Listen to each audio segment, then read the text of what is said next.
Você vai medir a bilirrubina, que vai te ajudar a ver disfunção hepática. Apesar da bilirrubina não medir função hepática em si, que a função hepática você mede com albumina e proteomina, mas a bilirrubina ela é um marcador importante desses doentes sépticos. Então, já existe muito estudo mostrando que ela é um marcador que você tem que ser utilizado na sua avaliação. Então, você está medindo algumas disfunções sistêmicas desse doente. Estou usando bilirrubina, estou usando plaqueta, estou usando ureia, creatinina.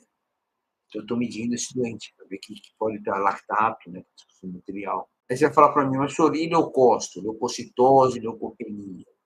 Leucocitose e leucopenia não são marcadores de disfunção orgânica. São marcadores de processo reativo leucocitário por algum fenômeno agudo. Pode ser infeccioso ou não. Claro que a leucocitose é mais comum em infecção, leucopenia também é muito comum na fase aguda. Mas não é só elas que fazem leucocitose e leucopenia.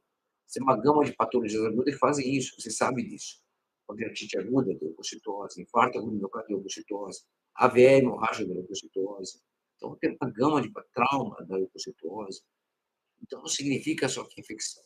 Às vezes, você fica usando muito leucócito para definir infecção, não é o mais importante. Na sepsis também não é tão importante isso, porque às vezes o leucócito normal, o leucócito abaixo, isso já desenvolve, né? Se você consegue caracterizar como sepsis. Nós tínhamos uma condição anterior, lembram das classificações de sepsis? Eu falei aqui da classificação, estou falando do ponto de vista mais clínico laboratorial, para você fazer o diagnóstico, sem usar muitas decoreba de metodologias. Né? A gente está falando o racional do diagnóstico da sepsis. Como é que ela funciona? Uma infecção com disfunção orgânica. Essa é a questão. Como eu faço o diagnóstico mais precoce dela, para que eu possa tratar adequadamente e ter um resultado melhor do doente. Essa é a ideia do manejo da sepsis, do ponto de vista de resultado, desfecho melhor. Nós tínhamos uma classificação anterior, pessoal, que falava que a sepsis era uma infecção com CIRS. CIRS significa resposta inflamatória sistêmica. Síndrome da resposta inflamatória sistêmica. Que é o termo que a gente usou por mais de 20 anos. Mais de 20 anos, nós usamos essa classificação. Não é que ela esteja errada ou certa, não é essa discussão. Ela era muito sensível. O que é muito sensível? Ela não deixava você escapar por exemplo do sepsis. Por quê? Ela falava que você tinha que ter um foco de infecção, mais 2 critérios de CIRS. O critério de CIRS passava por onde? Passava por taquicardia, taquipneia, leucocitose, leucopenia, hipoxemia ou não hipoxemia. Então, você tinha alguns critérios clínicos que davam muita sensibilidade, então davam muito falso positivo. Então, por exemplo, o paciente tinha uma amidalite, que não fazia sepse nunca, mas ele fazia febre, a febre fazia parte da CIRS, da pessoa, temperatura. Então, ele fazia temperatura, mas taquicardia, você já considerava que tinha sepse. Olha que louco. Então, se ele tinha qualquer coisa, uma sinusite, ele estava com febril, com frequência cardíaca alta, já era sepse. Você sabe que a febre dá taquicardia, então ela era muito sensível, então gerava um problema na interpretação. E aí foi mudando. De uns anos para cá, nós temos alguns guidelines, alguns deles que falam que a gente não deve usar mais a CIRS. A CIRS existe. Por quê? Essa resposta inflamatória sistêmica, ela era considerada a resposta inflamatória das doenças não infecciosas que faziam febre, que faziam leucocitose. Quem são elas? Grande queimado, grande trauma, grandes cirurgias, né? Às vezes pancreatite necrótica, hemorrágica, aguda, grave, AVEs extensos. Então, esses doentes todos faziam febre, fazem febre, fazem leucocitose. Então, esse conjunto sindrômico dele, que não era infeccioso, era inflamatório, a gente chamava de CIRS. Então, na época, um pesquisador muito importante, que já faleceu, chamado Roger Bonney, ele desenvolveu isso na década de 90, falou, olha, vamos fazer assim, para ficar mais ou menos todo mundo alinhado com o conceito, na mesma página, nós vamos chamar de sepsis, quem tem infecção e mais dois critérios de CIRS. Era isso. E facilitava mesmo. Facilitava você homogeneizar os estudos clínicos e facilitava a prática médica do médico no dia a dia. Era muito mais simples isso. Mas tinha um preço. O preço era o falso positivo. Então, se aumentava muito o diagnóstico, dava um overdiagnóstico de sepsis. Isso gerava um custo muito alto para todo mundo, para o doente, para o sistema de saúde, né? Que a gente acabava usando antibiótico com maior frequência, com maior magnitude. Bom, pessoal, então, Aí foi melhorando, aí começou a entrar conceitos diferentes, ainda dentro de scores de ponto. Então, o critério de sepsis ainda era infecção e usar um score de pontos que seria fácil para todo mundo. Aí um deles foi o SOFA. O SOFA passa por isso que eu falei para vocês, sinais vitais, nível de consciência, hipoxemia, bilirrubina, plaqueta, entendeu?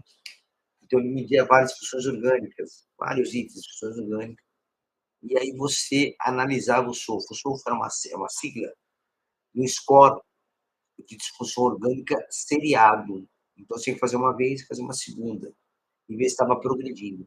Se houvesse uma progressão de uma ou duas pontuações, você tinha níveis, né? Plaqueta bilirrubina alterada, mas tinha um nível de alteração. Entendeu? Glucose alterada, plaqueta alterada, nível de alteração. Frequência cardíaca alterada, uma variação que é mais grave, menos grave, com pontuação para isso.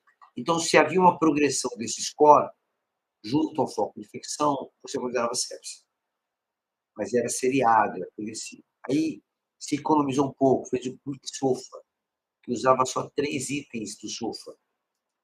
Também não ficou tão bom o nosso manejo. E hoje a gente considera que você pode usar algumas ferramentas, mas os critérios clínicos são muito importantes para o diagnóstico. E você pode usar outros marcadores de score. Voltou de novo a se falar que o CIRS pode ser razoável, a CIRS pode ser razoável para o critério diagnóstico. O NILS e o NILS modificado, o MILS modificado e o MILS clássico, o MILS também é uma escala de score de pontos que a gente usa muito em enfermaria, que são os alertas, né, alerta vermelho e tal. Então, é uma variação de sinais vitais que você vai acompanhando. Se o paciente varia X, você tem que estar pensando na possibilidade de sepsis. É usado como alerta em situações de observação clínica de doente, na enfermaria, no pós-operatório, na emergência. Então, você pode usar essa tabela como sendo um critério de sepsis em algumas situações clínicas.